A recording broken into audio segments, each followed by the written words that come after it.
Well, today is June the 26th, 2020.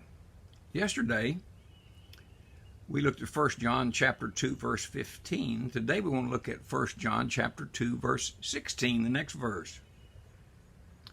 It says, For all that is in the world, the lust of the flesh, the lust of the eyes, and the pride of life, is not of the Father, but of the world. Now, it's talking about temptations and about us being tempted.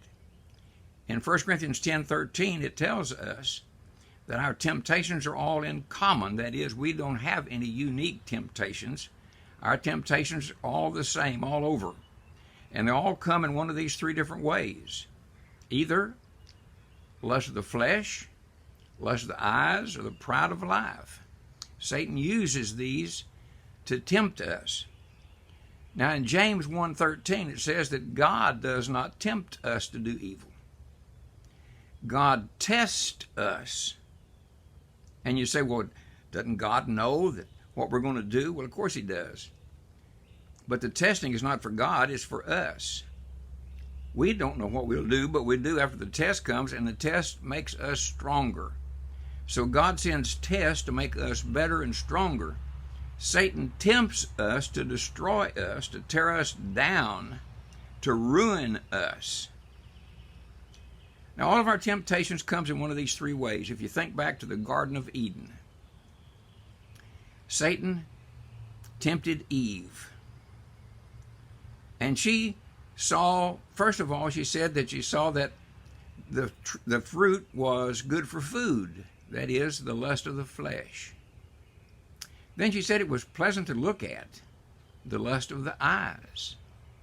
Then she said it was desire to make one wise, the pride of life. I'm wise. So her temptations fell in these three categories. Then we go forward to Matthew chapter 4 when Satan tempted Jesus. First thing he did was after Jesus had been 40 days and 40 nights and hadn't eaten, and Satan came along and said, if you're the Son of God, make these stones into bread so you can have something to eat. All right, there we go. Lust of the flesh. Satisfy the flesh. Then he took him up on top of the temple and said, if you're the Son of God, jump off. And the Bible says that the angels will guard you and they'll catch you before you're so important. They won't let you touch your foot on the ground. Well, that would be pride. Then he took Jesus up on a high mountain, showed him with his eyes all the kingdoms of the world and their glory. So that was the lust of the eyes. Same three temptations. And Satan tempts us these three ways. Either he tempts us with something that we need physically, we think we need physically, we desire physically, or something that would pleasing to the eyes.